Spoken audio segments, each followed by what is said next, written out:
Hello my dear students. हम बात कर रहे हैं हमारे क्लास 11th फिजिक्स के चैप्टर रोटेशनल मोशन की।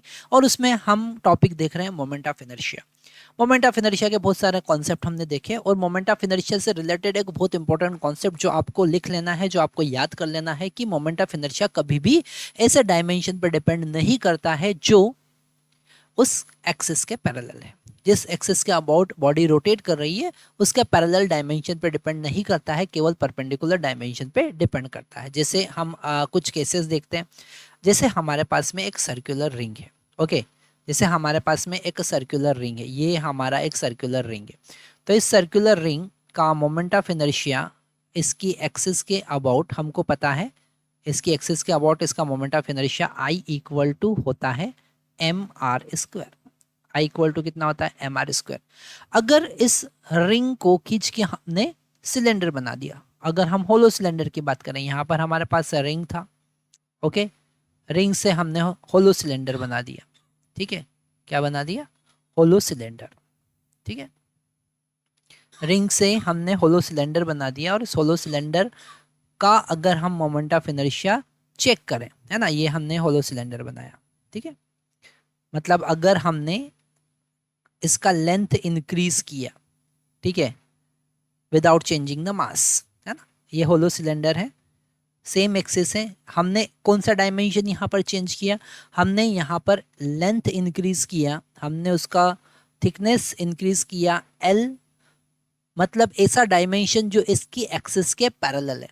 हमने यहाँ पर रेडियस में कोई चेंज नहीं किया है, तो इसका moment of inertia I equal to M R square ही रहेगा। I equal to M R square ही रहेगा। अगर हमारे पास में एक डिस्क है, अगर हमारे पास में एक डिस्क है, ओके, और इस डिस्क का मोमेंट ऑफ इनर्शिया इसकी एक्सिस के अबाउट होता है M R square divided by 2। और इसका जो थिकनेस है उसको बढ़ाकर हमने अगर एक सॉलिड सिलेंडर बना दिया, ऐसा सॉलिड सिलेंडर बना दिया, ठीक है, और इस सॉलिड सिलेंडर का मोमेंट ऑफ इनर्शिया इसकी एक्सिस के अबाउट अगर हम देखें तो I equal to M R square by 2 ही रहेगा, क्योंकि आप ऐसा डायमेंशन चेंज कर रहे हैं जो उसकी लेंथ के पैरेलल है। आर आप चेंज नहीं कर रहे हैं, रेडियस वही है, मास वही है, तो डायमेंशन कौन सा इंक्रीज हो रहा है? जो एक्सिस के पैरेलल है। तो यहाँ पर moment of inertia M R square by 2 ही रहेगा। ये एक बहुत इंपॉर्टेंट पैरामीटर है जो हम समझते हैं। ओके, और हम एग्जांपल देखते हैं। अगर हमारे पास में एक एक स्क्वायर प्लेट है, ठीक है, स्क्वायर प्लेट के सेंटर से पास होने वाली उसके प्लेन के परपेंडिकुलर एक्सिस के अबाउट मोमेंट ऑफ इनर्शिया क्या होगा? हमने देखा था मोमेंट ऑफ इनर्शिया यहाँ पर जब हम फाइंड करेंगे तो वो होगा m by 12 L square plus L square, मतलब ए स्क्वायर प्लस ए स्क्वायर। ओके, मतलब हमारे पास मोमेंट ऑफ इनर्शिया आएगा 1/6 एम ए स्क्वायर, है ना।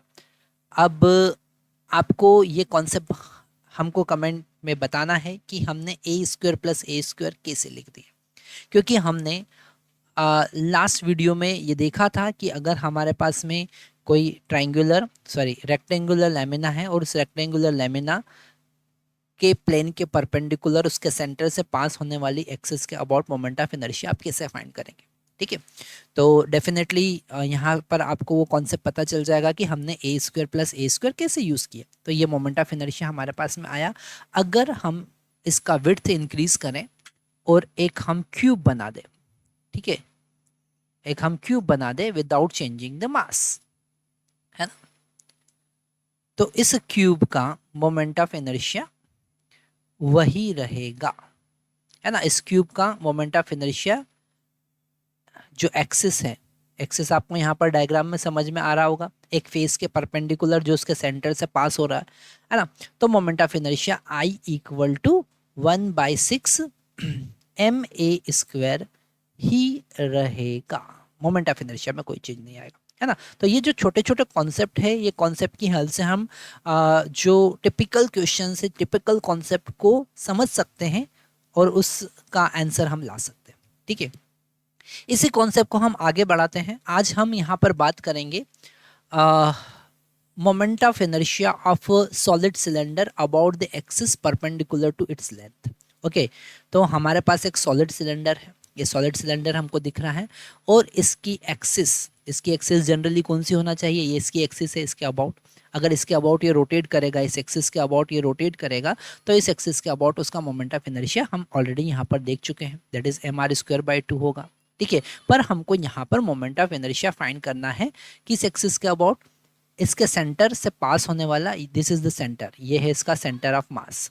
ओके, और इसकी एक्सिस के परपेंडिकुलर। ठीक है, मतलब ये सिलेंडर ऐसे रोटेट कर रहा है ना। मान लो ये पेन जो है वो सिलेंडर है, ये सिलेंडर ऐसे रोटेट कर रहा है।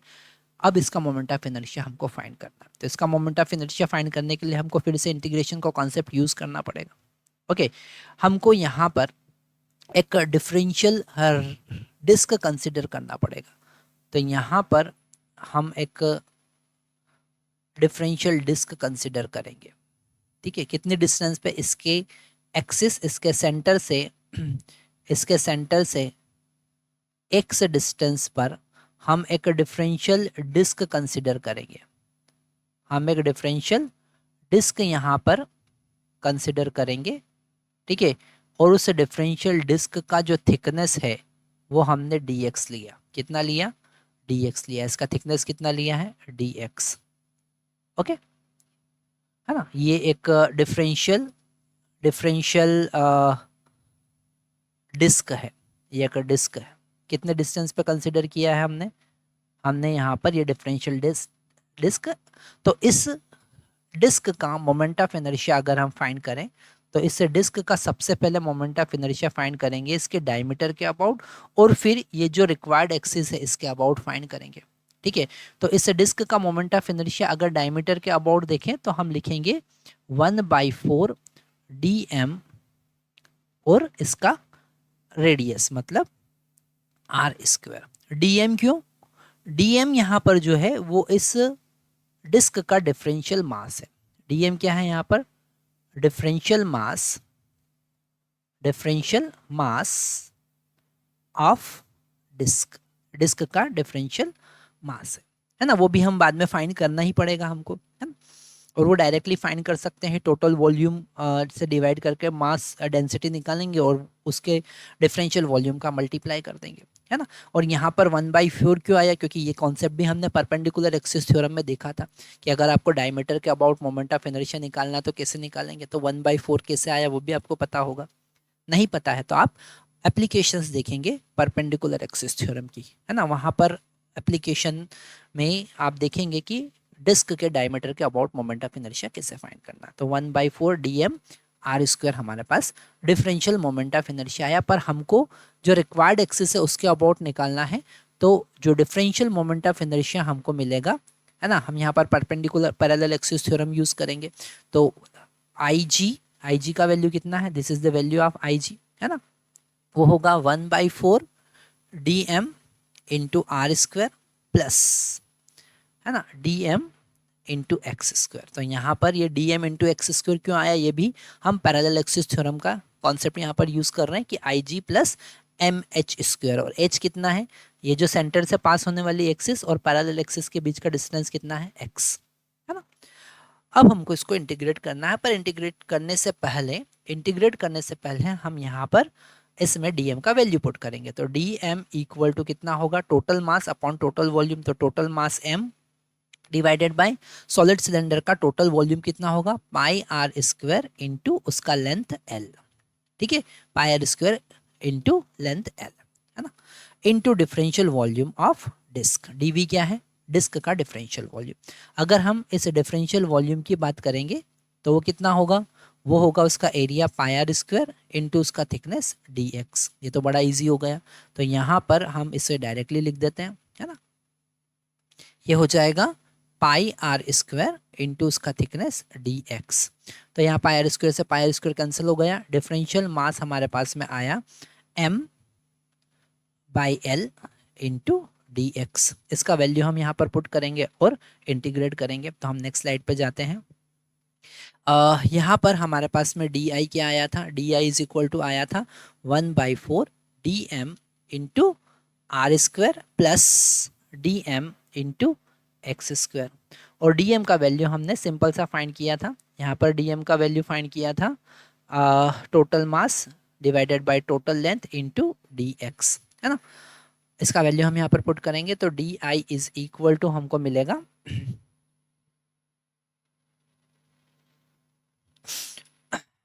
डी आई हमको यहाँ पर मिलेगा 1/4 इंटू डी एम का वैल्यू पुट किया तो m बाई एल, है ना। ये तो दोनों यहाँ से कांस्टेंट है तो बाहर आ जाएगा, तो m बाई एल हमने बाहर ले लिया।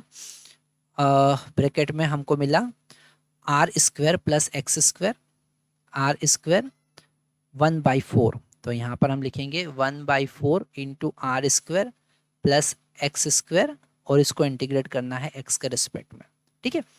जब इंटीग्रेट करेंगे तो इंटीग्रेशन का लिमिट पुट करना, लिमिट को समझना बहुत ज़्यादा ज़रूरी है। जब हम लिमिट पुट करेंगे तो इस एंड से दूसरे एंड तक हम जाएंगे। यहाँ पर टोटल लेंथ l है तो l/2 माइनस l/2, यहाँ पर जो लेफ्ट हैंड साइड वाला एंड होगा वहाँ पर x का वैल्यू होगा माइनस l/2, और राइट हैंड साइड वाला जो होगा वहाँ पर x का वैल्यू होगा l/2 प्लस l/2।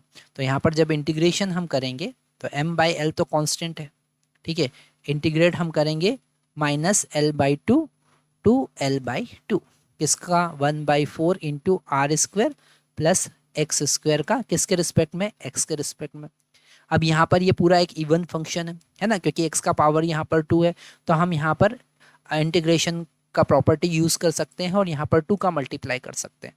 तो i इक्वल टू 2 का मल्टीप्लाई कर दिया हमने, 2m बाई एल हो गया, और इंटीग्रेशन अब 0 से l/2 तक ही हमको करना है, किसका 1/4 into R square plus X square का, ठीक है, विथ रिस्पेक्ट टू x। अब इसको इंटीग्रेट करते हैं तो 2m बाई एल हमको मिला, और यहाँ पर 1/4 आर स्क्वायर इंटू एक्स हो जाएगा, है ना, प्लस ये हो जाएगा x³/3, ठीक है। हम अपर लिमिट पुट करेंगे 0 से l/2, ठीक है। अब सिंपल से हमको लिमिट पुट करना है और हमारे पास आंसर आ जाएगा। तो i is equal to 2m by L 1/4 R square, और l/2 माइनस, हमको यहाँ पर l/2 पुट करना है, माइनस 0 तो 0 हो जाएगा, प्लस ये हो जाएगा l³ डिवाइडेड बाई 3 इंटू 8। अब यहाँ पर 3 इंटू 8 कैसे आया आप समझ गए होंगे, क्योंकि 2 का क्यूब जो होगा वो 8 होगा, है ना।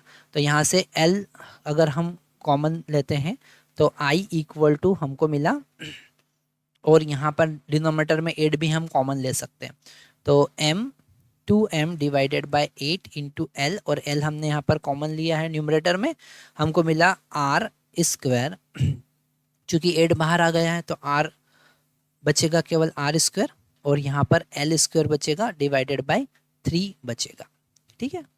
तो हम इसको कैंसिल करेंगे, ये 4 टाइम कैंसिल होगा, i इक्वल टू हमको मिला, l से l भी यहाँ पर कैंसिल हो जाएगा, m divided by 4 in the bracket R square plus L square divided by 3, okay. ये हमको फाइनल आंसर मिला। तो आप देख सकते हैं इंटीग्रेशन का कॉन्सेप्ट यूज़ करके हम कैसे मोमेंट ऑफ इनर्शिया फाइंड कर सकते हैं, ठीक है। ये बड़े इंटरेस्टिंग कॉन्सेप्ट होते हैं, और अगर इन कॉन्सेप्ट को हम समझते हैं तो हम जेई मेंस एडवांस के न्यूमेरिकल की तरफ आगे बढ़ सकते हैं, ठीक है। क्योंकि अगर आप एडवांस के न्यूमेरिकल देखेंगे तो वहाँ पर इंटीग्रेशन का बहुत ज़्यादा यूज़ होता है, ठीक है।